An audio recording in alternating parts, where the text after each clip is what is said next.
भोलेनाथ, माता पार्वती अचानक अदृश्य हो गई। वे कहाँ गई हैं?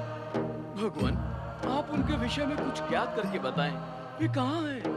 ऐसा तो माता पार्वती कदापि अदृश्य नहीं होती हैं भोलेनाथ। प्रथम बार ही ऐसा हुआ है भोलेनाथ। बताएं भोलेनाथ, माता कहाँ हैं? चिंता करने की आवश्यकता नहीं है। देवी पार्वती अदृश्य नहीं हुई है। फिर वे कहाँ हैं भोलेनाथ? उनका रूप दिव्य से दिव्यतर हो गया है। समय आने पर वो तुम्हें उसी दिव्यतर रूप में दिखाई देगी। ओम नमः शिवाय।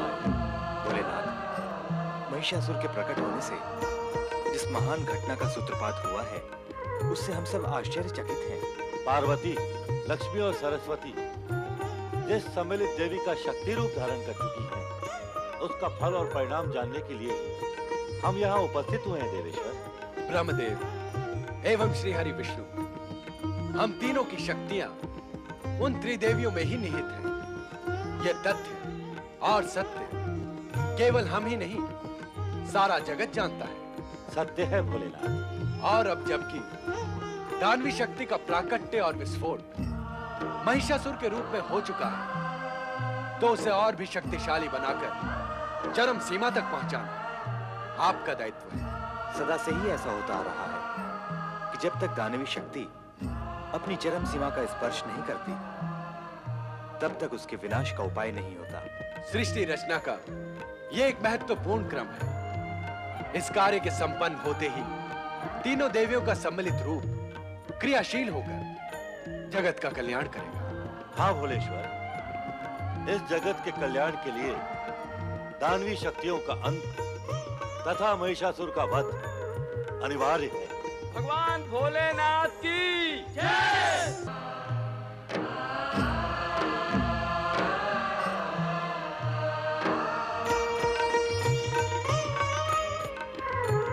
ब्रह्मदेव और श्रीहरि, आप दोनों के आने से अब हमारा चिंतन सरल हो जाएगा। कैसा चिंतन भोलेनाथ? हम महिषासुर को स्वर्ग प्रवेश से न रोक सकने के कारण चिंतन कर रहे थे।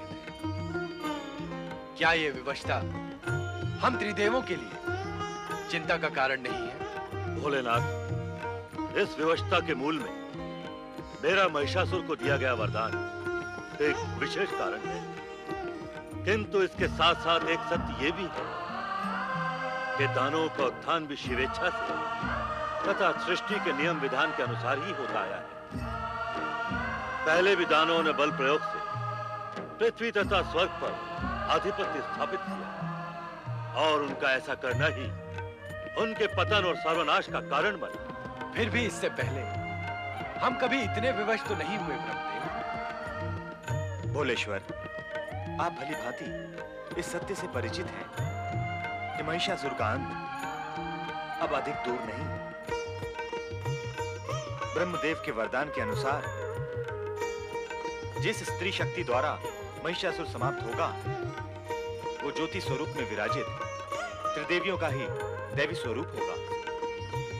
अब हमें उनका ही आवाहन करना चाहिए। हर हर महादेव, हर हर महादेव, हर हर महादेव।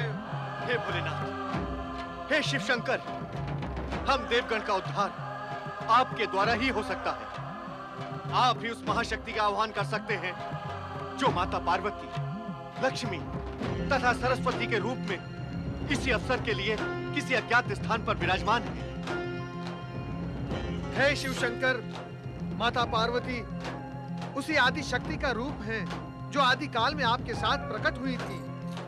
आप त्रिदेव की अभिन्न शक्तियां इस समय आपके आह्वान की प्रतीक्षा कर रही हैं। भोलेनाथ, कृपया आप विलंब न करें। महिषासुर के संहार तथा जगत के उद्धार के लिए कृपया आप जगत माता जगदम्बा को शीघ्र प्रकट करें। भोलेनाथ, शीघ्र प्रकट करें।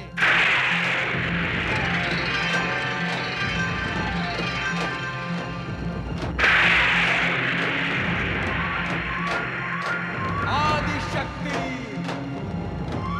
महाशक्ति, परम शक्ति, जगत माता जगदम्बा का अवतरण हो, अवतरण हो।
प्रणाम स्वीकार करो माँ।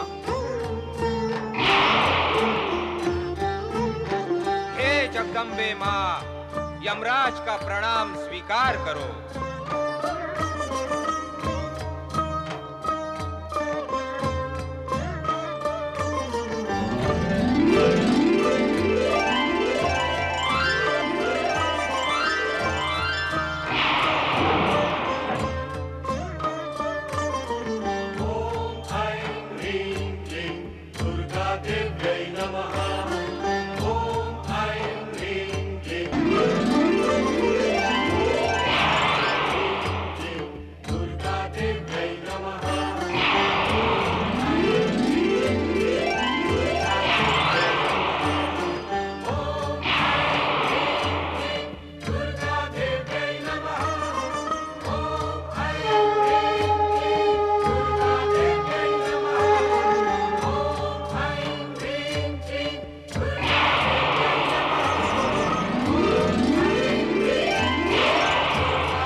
हे जगदम्बा, हे जगत माता, हे आनंदमयी, हे करुणामयी, दयामयी, स्नेहमयी माता, हे आदिशक्ति, परम शक्ति, महाशक्ति, हम पर दया करो माता, हम पर दया करो। हम सबको भयभीत करने वाले दुष्ट दानव महिषासुर का संहार करके इस जगत को दानवी संहार से, इस जगत को दानवी शक्ति के आतंक से मुक्त करो माता, मुक्त करो।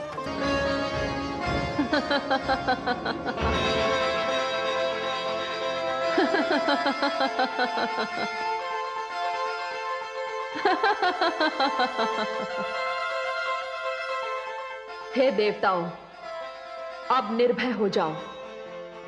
तुम्हारे शत्रु महिषासुर के पापों का घड़ा भरने वाला है। हे महिषासुर, सावधान, मैं आ रही हूं तेरे अभिमान को चूर चूर करने। तेरा जन्म घृणा से और प्रतिशोध की भावना से हुआ है। तेरा जन्म इस संसार के लिए अशुभ है। तुझे तो समाप्त होना ही चाहिए और मैं तुझे समाप्त करूंगी। सावधान महिषासुर, मैं आ रही हूं।